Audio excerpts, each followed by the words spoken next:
In the deep churning waters of the ancient world, power slept beneath the surface. It wasn't just the ocean. It was rage, majesty, chaos. It was Poseidon, god of the sea, master of storms, shaker of the earth, and father of monsters. To the ancient Greeks, Poseidon was both savior and destroyer. Sailors prayed for his mercy.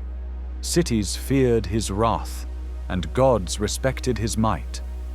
But beneath the crashing waves and trident-bearing fury was a god far more complex than legend often tells. This is the story of Poseidon. Poseidon was born to Cronus and Rhea, titans who ruled before the Olympian gods.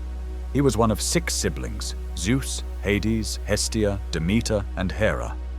But Cronus, afraid of a prophecy that one of his children would overthrow him, swallowed each of them at birth. What a delightful thought! Poseidon was consumed and trapped in his father's belly until the last child, Zeus, was hidden by Rhea and raised in secret. When Zeus came of age, he forced Cronus to regurgitate his siblings, and together they waged war against the Titans. In the end, the Olympians won, and Poseidon, alongside his brothers Zeus and Hades, helped carve up the universe. When the world was divided, Zeus took the sky, Hades claimed the underworld, and Poseidon was given dominion over the sea. But Poseidon's realm wasn't limited to the oceans.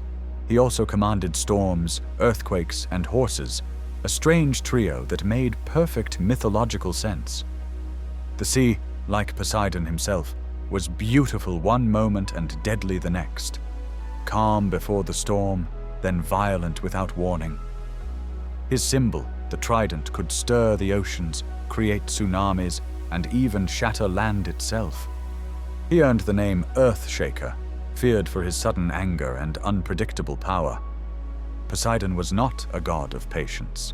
He was proud, easily offended, and when insulted, his revenge was legendary. When the Trojans failed to repay him for building their city's walls, he sent a sea monster to destroy it. When King Minos of Crete failed to sacrifice a sacred bull, Poseidon caused his wife to fall in love with it, giving birth to the Minotaur. And when the Greeks angered him after the fall of Troy, he lashed out with storms, scattering their fleet and tormenting Odysseus for 10 years. But Poseidon wasn't evil. He was elemental. Like the sea itself, he responded in kind. Kindness for honor, fury for disrespect. One of Poseidon's most famous myths is his rivalry with Athena over a new city in Greece. Both gods wanted to be its patron. To win, they were each to offer a gift. Poseidon struck the ground with his trident, creating a spring, or in some versions, a war horse. Athena offered an olive tree, symbol of peace, nourishment, and prosperity. The people chose Athena's gift. The city was named Athens, and Poseidon was furious. He flooded parts of the land in rage. But the message was clear: wisdom triumphed over force. This rivalry symbolized the Greek view of war and civilization. Might is powerful, but reason is enduring. Poseidon's home wasn't Olympus, but a palace beneath the sea, built of coral and precious gems. There, he ruled over sea creatures, currents, and tides. He was often accompanied by a sea nymph called Amphitrite. She was his queen. And then he was surrounded by a collective of tritons, dolphins, and mythical seahorses. Despite his power, Poseidon spent much time among mortals, interfering, assisting, seducing, and punishing. He was a restless god, rarely at peace, always seeking control or admiration. Poseidon fathered many children, some glorious, some monstrous. Among them, Theseus, the Athenian hero who defeated the Minotaur.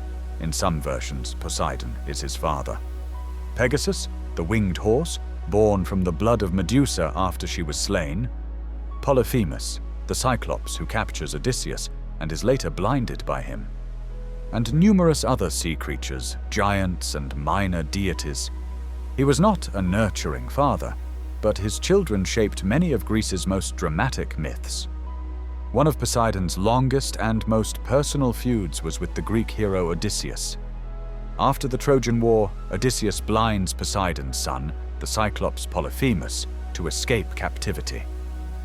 Enraged, Poseidon curses Odysseus to wander the sea for 10 years, facing shipwrecks, monsters, and endless delays.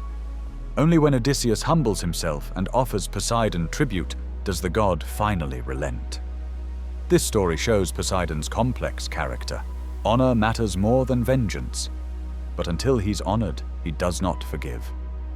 Though Poseidon is often seen as violent, he was also a protector of sailors and bringer of fresh water. He was worshipped heavily in coastal cities, and temples were raised to honor him as a life-giving force. He helped build the walls of Troy, created new islands, and calmed storms when pleased. Sailors, farmers, and kings alike prayed for his favor, not just to survive, but to thrive.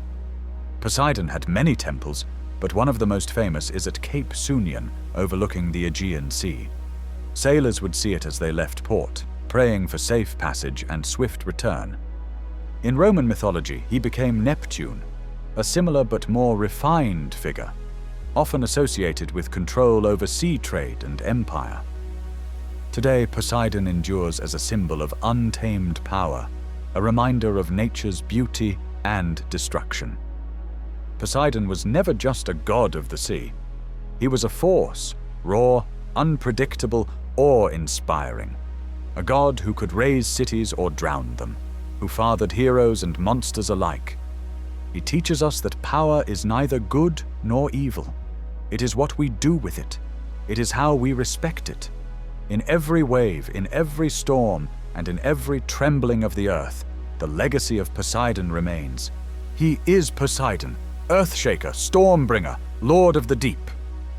We hope you enjoyed this video. If you did, please help the channel out by giving this video a like, and why not subscribe for further videos. Let us know if you have any comments. Thank you for watching.